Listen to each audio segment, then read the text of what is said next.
জয় গুরু, সবাইকে জয় গুরু। বন্দে পুরুষোত্তমম। আজকে আমি আলোচনা করব যে কামনা আমাদের কতখানি ক্ষতি করে। কামনা তো থাকবেই। হয়তো অনেকে বলবে যে কামনা ছাড়া কি এই জগৎ সংসার চলে?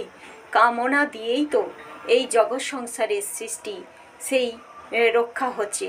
তাহলে কামনাকে বাদ দিয়ে আমরা চলবো কী করে? কামনা থেকেই যদি সবই খারাপ হয়? না, কামনা থেকে সবই খারাপ হয় না। যখন আমাদের এই কামনা বাসনায় জর্জরিত হয়ে আমরা লোভ সর্বস্ব হয়ে সেই এর পথে পা বাড়াই, পাপের পথে, কখন যেটা অপরের ক্ষতি করে, অপরের অমঙ্গল করে, তখনই কিন্তু সেটা পাপ। যখন যে কামনা নিজের এবং অপরের মঙ্গল করে, সে কামনাই কখনো পাপ হয় না। এই জগৎ সংসার তো কামনার উপরেই নির্ভর করে আছে। তো শ্রীকৃষ্ণ গীতাতেও কিন্তু বললেন, শ্রী ভগবান অর্জুনকে, রজগুণে জন্মে মনে কামনা দুর্জয়, কামনায় বাধা হলে ক্রোধের উদয়, সেই কাম ধনঞ্জয় ধরি পুরুষেরে, বল করি পাপ পথে আকর্ষণ করে, ধূম রাশি রাখে যথা বন্যী সমাবৃত, জরায়ুতে গর্ভযথা থাকে আবরিত, মলিনতা ঢাকে যথা বিমল দর্পণ, কামনায় আত্মজ্ঞান আচ্ছন্ন তেমন, জ্ঞানীর সতত শত্রু নিত্য অপূরণ, কামনাই করে দিব্য জ্ঞানে আচ্ছাদন, মন বুদ্ধি ইন্দ্রিয়েতে কামনা স্থান, তাই সে তাদের দিয়া আচ্ছা দিয়া জ্ঞান, ইন্দ্রিয়ের ছলনায় ভুলাইয়া নরে, বিষয় বাসনা দিয়া বিমোহিত করে, তাই আগে সাম্য করি ইন্দ্রিয় নিচয়, পাপরূপী সে কামনা কর পরাজয়, সেই করে মানবের হৃদে করি বাস, শাস্ত্রজ্ঞান আত্মজ্ঞান উভয় বিনাশ। এই যে এটা আমি পেয়েছি সেই কুমারনাথের গীতা থেকে। এটা শ্রীকৃষ্ণ, আমরা জানি, 3য় অধ্যায় অর্থাৎ কর্মযোগে একথা সেই বলছেন যে আমাদের কামনা থেকে, শ্রী ঠাকুরও বললেন, কাম থেকেই ক্রোধের উৎপত্তি। যখন আমরা যে জিনিসটা জোর করে পেতে চাচ্ছি আর তাতে যদি কেউ বাধা সৃষ্টি করে, তখনই কিন্তু ক্রোধ আসে। ক্রোধ থেকেই আসে হিংসা। যখন যে কামনায় আমার কেউ বাধা সৃষ্টি করছে না, তার মানে সেটা আমার মঙ্গল, অপরের মঙ্গল, সবার মঙ্গল, তখনই কিন্তু তাতে দেশের দশের সবার মঙ্গল। কামনা, সেই বুদ্ধদেবও বলেছেন, যখন এই বাসনার নির্বাণ হয় তখনই কিন্তু আমাদের মুক্তি লাভ সম্ভব, তার আগে নয়।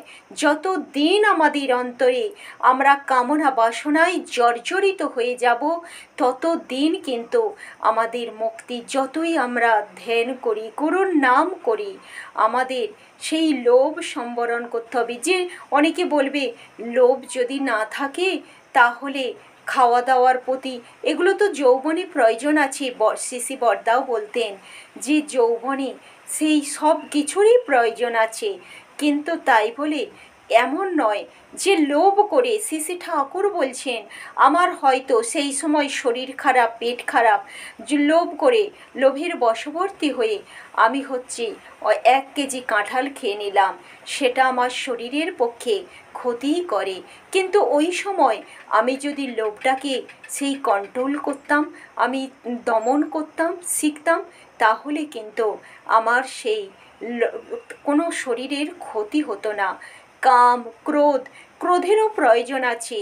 সেই ক্রোধ যদি আমি সেই অহিংসাকে, সেই হিংসাকে ক্রোধ করি, অর্থাৎ যখন কেউ অসৎ উপায় অবলম্বন করছে কারো ক্ষতি করার জন্য, তখন যদি আমি সেখানে ক্রোধে দাঁড়াই যে এটা তুমি অন্যায় করছো, এটা ন্যায় করছো না, সে ক্রোধে কিন্তু পাপ নেই, সে ক্রোধে তার মঙ্গল, সবার মঙ্গল।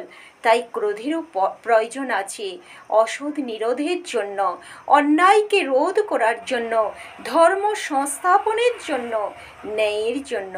এই যে কুরুক্ষেত্র যুদ্ধ শ্রীকৃষ্ণ করলেন, তিনি কত মানুষ এতে মারা গেল, দুর্যোধন, তাহলে বলবে এতে কার কি লাভ হলো? ওই দুর্যোধনের মতো মানুষ যদি আরও থাকতো, তাহলে সমাজের আরও কত কত ক্ষতি হতো। এটাই শ্রীকৃষ্ণ দেখাতে চাইলেন যে যখন আমরা আমাদের কারো দ্বারা দশের বা দেশের অনেক অনেক ক্ষতি হয়ে যায়, তখন তাকে শেষ করে দেওয়াই মঙ্গল। তখন সমাজের আমরা জানি শরীরে যখন আমাদের বিষক্রিয়া ঘটে, বিষে জর্জরিত হয়ে যায় শরীরটা, যখন আমরা ডাক্তারের কাছে যাই তখন ডাক্তারবাবু এমন ঔষধ দেন যা হয় সেই বমি হয়, নয় পাতলা পায়খানা হয়ে ডায়রিয়া হয়ে সেই বিষটাকে হয় মলের দ্বারা নয় বমির দ্বারা বার করে দেয়া হয়, যে কোনো উপায়ে, কারণ ওটা শরীরে থাকলে ক্ষতি করে। ঠিক একইভাবে যেটা সমাজের পক্ষে, দশের পক্ষে, দেশের পক্ষে ক্ষতিকর, বিড়ম্বনা, সেটাকে কিন্তু সেই ভগবান তরফ থেকেই কিন্তু সেটাকে রদ করে দেয়া হয়, শেষ করে দেয়া হয়। একটা কথা আছে না, যে দুষ্টু গরুর চেয়ে শূন্য গোয়াল ভালো। এটা শুধু কথার কথা নয়, এটার কিন্তু বাস্তব ভিত্তি আছে। এইটার বাস্তব ভিত্তি এটাই হলো যে যখন হচ্ছে গিয়ে কেউ কারো উপর বিনা কারণে অন্যায় করে, অত্যাচার করে, দোষী সাব্যস্ত করে, তখন কিন্তু সেই ভগবান স্বয়ং নেমে আসেন। যুগে যুগে তিনি বারবার অবতীর্ণ হয়েছেন এইভাবেই মানুষের মঙ্গলের জন্য। মানুষের মঙ্গলের জন্যই তাকে বারবার মাতৃগর্ভে কষ্ট স্বীকার করে আসতে হয়। তাই আমরা কামনা করব, নিশ্চয়ই কাম থাকবে, কিন্তু সেই কামনা যেন ক্রোধের পথে না নিয়ে যায়। যে ক্রোধ আবার হিংসাকে ডেকে আনে তা নয়, ক্রোধের প্রয়োজন আছে।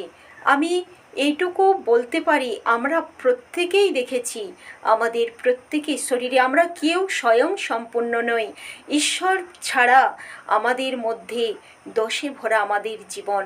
কখনো কামনা, কখনো ক্রোধ, কখনো হিংসা। তাহলে এগুলিকে আমরা কন্ট্রোল করব কি করে? তাই তো গুরু ধরা লাগে। গুরুর কাছে গেলে কোনটা ঠিক কোনটা ভুল, সত্যি আমি সঠিক পথে চলছি কিনা, এগুলি আমরা ধরতে পারবো। গুরু বিনা কে আমাদের বলে দেবে?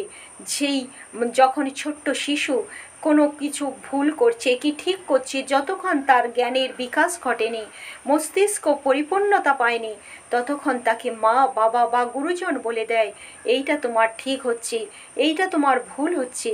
ঠিক একইভাবে আমাদের জীবনে আমরা যতই বয়প্রাপ্ত হই না কেন, আমরা কিন্তু ঠিক কোনটা ভুল কোনটা ঠিক আমরা কিন্তু বুঝতে পারি না।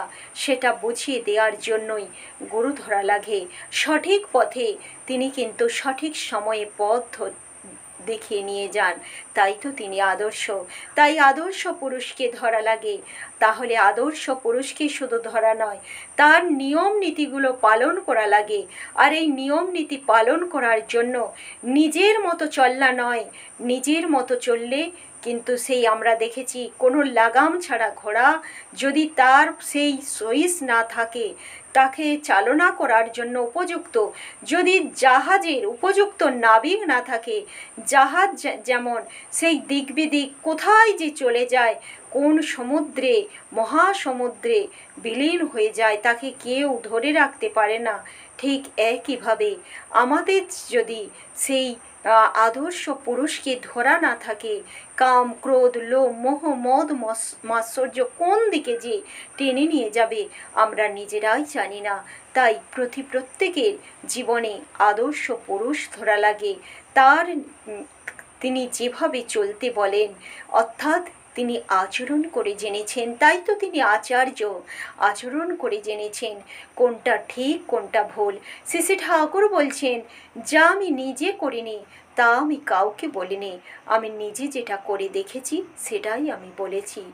আর এই লোভের বশবর্তী হয়ে, কামনায় জর্জরিত হয়ে কত সংসার তছনছ হয়ে গেছে। শুধু নিজের নয়, অপরের সংসারও ভেঙে তছনছ হয়ে গেছে। তাই আমরা আমাদের প্রত্যেকের যে যা গুরুকে পেয়েছেন তার নির্দেশিত পথে যদি চলি, তাহলে নিজ সংসার তো রক্ষা হবেই, অপরের সংসারকেও আমরা রক্ষা করতে পারবো। জয় গুরু, সবাইকে জয় গুরু। আর আজকে এখানেই আমার আলোচনা রীতি টানছি। যদি আমার আলোচনা ভালো লাগে তাহলে আমার পাশে থাকবেন, লাইক কমেন্ট শেয়ার ও সাবস্ক্রাইব করবেন আমার চ্যানেলটি। জয় গুরু।